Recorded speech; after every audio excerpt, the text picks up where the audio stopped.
tahu bahkan terusnya. Nah, ini lampunya nyala, berarti masalah sudah diketemukan. Oke, saya tombol sakana. Nah, ini kaca sudah bisa bergerak. Baik, turun, berarti ini sudah berhasil. Assalamualaikum.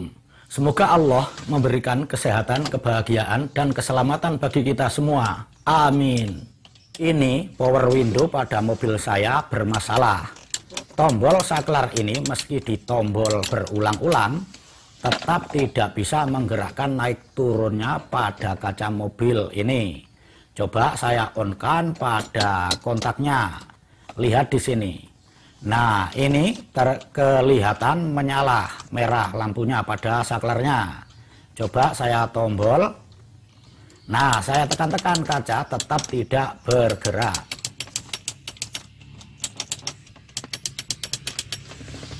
Coba sambil saya hidupkan mesinnya, apakah mungkin bisa bergerak? Ini mungkin bisa saja karena getaran mesin ada soket-soket atau kabel yang longgar bisa terhubung, atau kaca yang terlalu seret bisa terbantu agak longgar, atau aki yang kurang setrum bisa tambah setrumnya sehingga bisa menggerakkan motornya lebih kuat lagi. Ternyata tetap tidak bisa bergerak ya. Bisa dilihat kaca yang tidak bergerak sama sekali. Saya matikan dulu kontaknya. Oke, saya buka pintunya.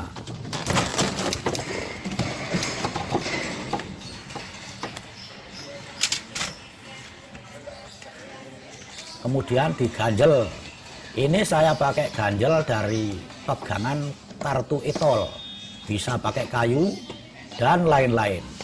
Tapi jangan menggunakan ganjal besi karena bisa kurang oke. Kemudian ini saya buka dulu.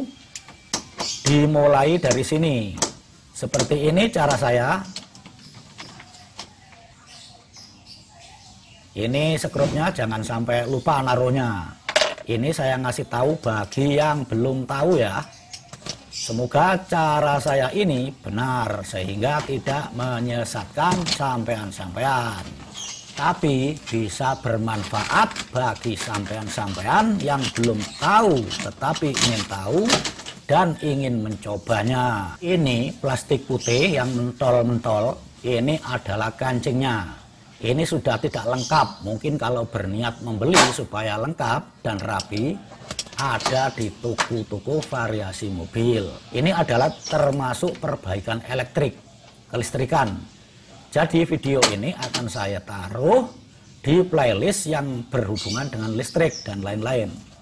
Kemudian saya lepas skrup yang di sini. Ini untuk pegangan tangan untuk buka tutup pintu. Kita sama-sama belajar ya bareng di sini. Karena saya juga belajar. Saya lepas, saya buka dulu.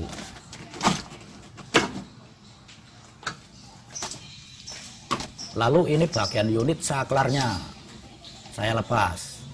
Ini saklar tidak asli. Ini dulu rakitan saya sendiri. Sudah lama awet, lumayan bisa tahunan. Harganya per biji berapa ya dulu? Mungkin 6.000 kayaknya ya atau berapa ya? Saya sudah lupa, sudah terlalu lama sih. Saklar aslinya untuk Isuzu Panther Sporty sudah saya lihat juga ada di toko online dan ternyata tidak mahal, tetapi tidak orsinil sepertinya. Yang 4 saklar bagian kanan belum lama saya lihat harganya 190.000, yang single 80.000 belum ongkir.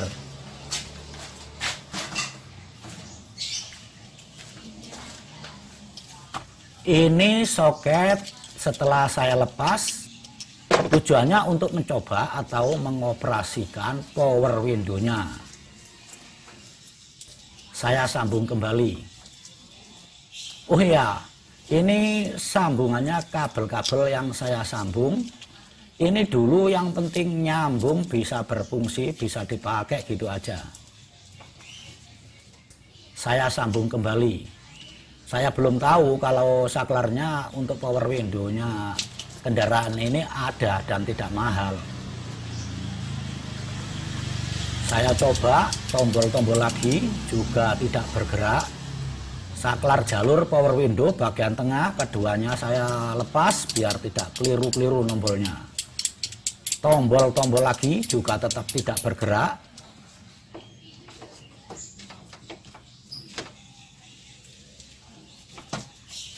Saya ambil alat deteksinya. 2 kabel dan 4 capit buaya. Ini alat serbaguna.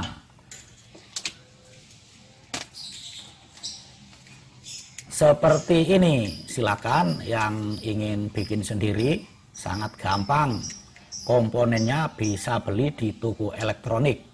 Untuk deteksi ini cukup 2 kabel. Salah satu capit buaya dihubungkan ke ground atau masa. Cara ini untuk mencari atau mengetahui setrum manakah yang putus atau tidak tersambung. Apakah setrum plus atau min. Sepertinya tidak bisa ambil ground di sini karena skrupnya terhubung dengan plastik yang seperti visor plastik cara kerjanya. Kemudian pakai lampu ini. Ini lampu yang biasa untuk terpasang di unit speedo. Pakai yang wattnya lebih besar juga bisa. Masangnya seperti ini, tinggal dicapit saja. Ini dibolak-balik, min plusnya tidak masalah. Kalau setrumnya nyambung bisa dilihat tanda nyala pada lampu ini. Saya taruh di sini saja. Semoga bisa kelihatan jelas di kamera. Lalu siapkan jarum pentul. Kalau belum tahu, tanya sama istri. Biasanya punya. Tujuannya pakai jarum pentul ini untuk menusuk kabel. Diurut, diteliti dulu jalur kabelnya. Karena ini kasusnya bila saklar di tombol relay bisa on dan off. Berarti relaynya bekerja. Artinya tombol switch, saklar, dan relay ada setrumnya. Tetapi motor penggerak tidak bergerak. Berarti yang patut dicurigai adalah setrum yang diantar oleh relay yang menuju motor penggerak. Itu tidak ada. Yang tidak ada bisa dari setrum bagian min atau bagian plusnya. Nah, ini lampunya nyala. Berarti masalah sudah diketemukan. Yang tidak ada setrum itu pada kabel jalur min, ground atau yang disebut masa. Ini mungkin bisa saja karena musim hujan sehingga kabel yang menempel pada bodi kendaraan halang karat sehingga tidak tersambung. Kemudian jalur kabel diurut, bukan diurut oleh tukang pijet loh ya. Bisa keenaan nantinya. Maksudnya kabelnya diteliti, dicari jalurnya. Kalau sudah ketemu bisa dikelupas plastik pembungkusnya dengan gunting atau cutter dan lain-lain. Pokoknya yang bisa dipakai. Ini saya pakai gunting elektronik, bisa juga pakai alat lain yang telah saya sebutkan tadi.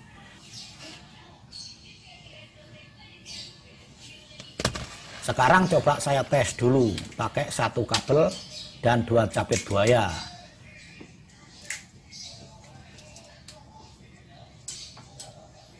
Capit buaya yang satu saya hubungkan ke kabel yang telah dikupas. Capit buaya yang satu lagi saya hubungkan ke ground pada bodi pintu. Oke, saya tombol saklarnya.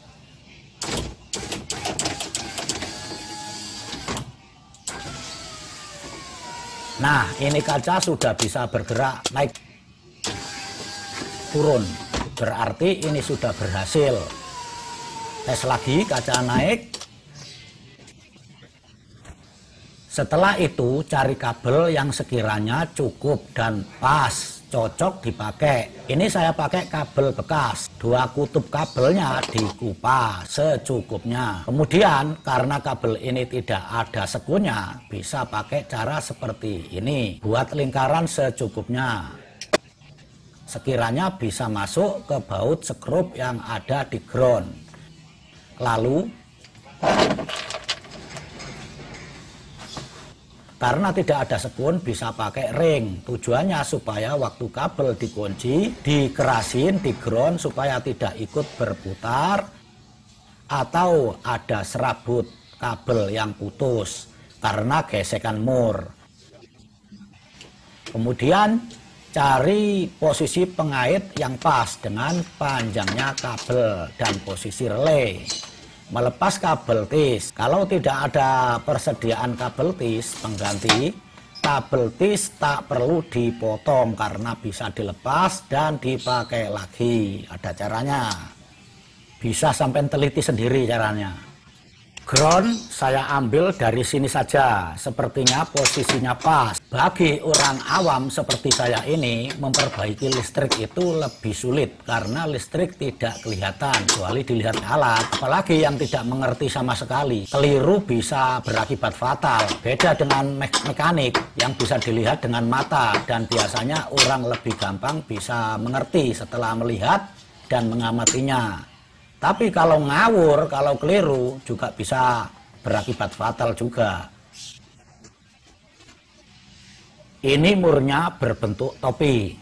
Tapi kalau buat jepit kabel yang tanpa sekun sebaiknya tetap pakai ring supaya hasilnya maksimal dan baik. Bagi Anda sampean-sampean yang ingin tahu video-video saya yang lain atau cara saya memperbaiki setting mobil ini, silahkan tombol foto saya yang dalam lingkaran lalu tombol playlist. Disitulah kumpulan video-video saya. Silahkan pilih dan tombol saja. Untuk perbaikan dan setting mobil ini, silakan tombol perbaikan setting. Oke, setelah ini selesai nanti saya tes lagi. Bila sudah berfungsi dengan baik, relaynya akan saya ganti dengan relay yang baru. Kenapa saya ganti dengan yang baru? Karena saya sudah beli relay yang baru, tapi relaynya modelnya lain. Memang sama-sama 5 kaki, tapi relaynya yang baru saya belinya di toko elektronik, bukan di toko onderdil atau di toko variasi mobil. Dikhawatirkan cara kerjanya tidak sama. Cara ngetesnya paling baik ya pakai AVO. Tapi ini nanti langsung saya tes, saya pasang langsung di sini. Kalau cara kerjanya tidak sama, bisa tidak berfungsi atau malah konslet. Yang seperti ini ya jangan ditiru. Tetapi kalau berhasil ya silakan ditiru atau dipakai. Sebenarnya sebaiknya ya dites dulu pakai AVO yang lebih aman. Atau bisa tidak pakai AVO tapi pakai catu daya atau setrum dari adaptor atau aki yang voltasenya sesuai untuk mengetahui cara kerjanya. Di sini mungkin ada yang bertanya, kenapa kok harus pakai relay, kok tidak langsung pakai saklar saja? Jawabnya, pakai saklar langsung mungkin bisa, tapi tidak lama saklar akan rusak. Karena saklar ampernya kecil, bahkan mungkin tidak bisa sama sekali. Begitu dipencet, ditombol langsung hangus plat saklarnya. Bila ingin tahu buktinya, ya silakan dicoba sendiri biar tahu. Kalau untuk ampere yang kecil bisa langsung pakai saklar tanpa relay. Di rangkaian power window ini relay berfungsi sebagai penghantar setrum ampere yang lebih besar ke motor penggerak. Saya tes lagi. Ini sudah berhasil. Jadi kabel jalur ground ternyata yang putus. Kabel ground arahnya dari depan. Baiknya ya tetap disambung supaya groundnya lebih mantap. Ground semakin besar semakin oke. Sudah berfungsi dengan baik.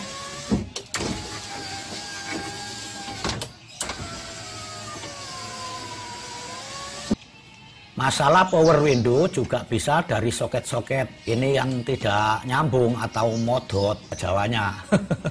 Jadi jangan lupa ini juga perlu dicek. Fungsi relay yaitu sebagai saklar otomatis atau sebagai pengaman ketika terjadi lonjakan tegangan listrik atau kelebihan arus listrik. Sehingga bisa mencegah timbulnya kerusakan pada komponen-komponen lain pada rangkaian tersebut. Ini relay yang baru, ini beli di toko elektronik, bukan di toko onderdil mobil. Ini tutupnya bening, ada LED-nya, jadi bisa dilihat cara kerjanya tanpa membuka tutupnya. Relay yang hitam ini akan saya pasang di power window kiri depan, karena juga ada masalah. Masalahnya sama, yaitu pada power window yang tidak bisa berfungsi. Tetapi kerusakan dan cara memperbaikinya sepertinya berbeda. Masalah power window ini sudah lama. Mula-mula masih berfungsi, tapi kadang-kadang tidak berfungsi. Sering begitu, tidak pasti. Kejadiannya mendadak. Misalnya waktu mau masuk tol, tiba-tiba macet. Lalu pas saya tombol-tombol, bisa. Lalu tidak bisa bergerak sama sekali kacanya seperti sebelum saya perbaiki. Ini relay baru, seperti kaca ada LED-nya yang bisa dilihat kalau nyala. Saya pasang di sini di power window pintu depan kanan. Apakah relay ini akan lebih awet dari relay yang hitam? Tunggu waktu untuk membuktikannya. Tapi relay itu awet, jarang rusak. Soket-soket saya periksa lagi, jangan sampai modot atau ada yang tidak nyambung. Tes lagi, sepertinya sudah oke. Bisa dilihat cara kerja relaynya karena penutupnya bening. Sekarang waktunya mengikat. Sebelum ditutup kembali harus diteliti posisi naruh atau nyantolkan relaynya.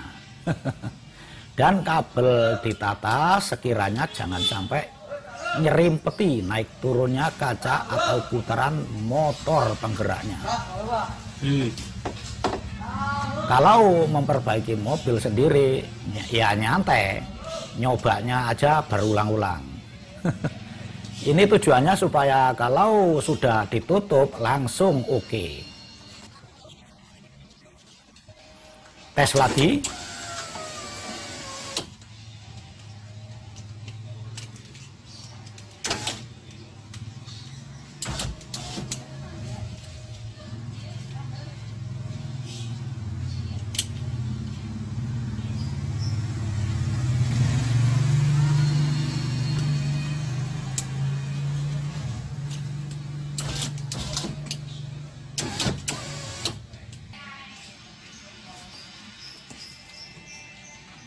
Sekarang soketnya saya copot lagi.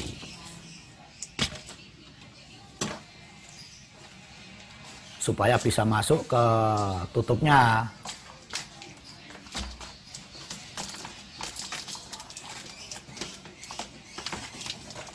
Nah, bisa masuk seperti ini. Kemudian saya sambung lagi. Ini mobil yang penting bisa jalan dengan enak, aman, dan nyaman. Penampilannya belum begitu saya perhatikan. Seperti saklar ini masih rakitan. Ini saklar biasa, murahan. Tapi soal mesin, rem kaki-kaki itu yang paling utama. Itulah yang paling saya perhatikan. AC dingin, video audionya ada, dan normal. Cukup enak, nyaman dipakai. Insya Allah, mungkin suatu saat akan saya perhatikan penampilannya. Saya tutup kembali. Kalau sampean-sampean Anda yang suka dengan channel ini, jangan lupa tombol like, subscribe, dan jangan lupa juga tombol loncengnya, supaya Anda dapat pemberitahuan dari YouTube kalau saya upload video baru.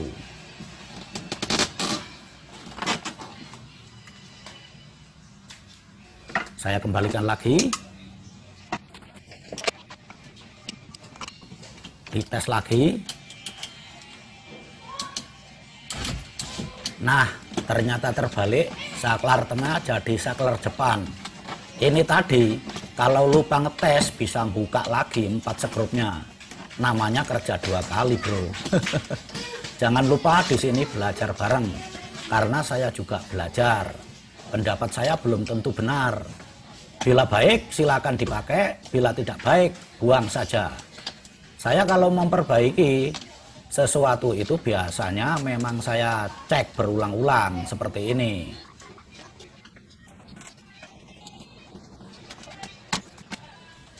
Saya cek lagi,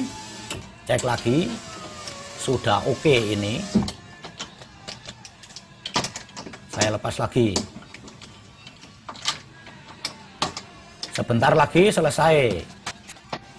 Lalu ini saya pasang kembali.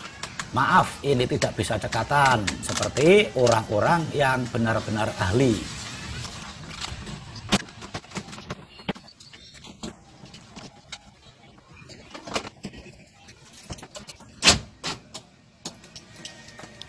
Sudah berfungsi dengan baik. Sekarang silakan dilihat layar akhir video ini. Apakah sudah muncul video-video saya yang lain? Silahkan pilih dan tombol saja. Bila ada kesalahan, saya mohon maaf lahir dan batin. Assalamualaikum.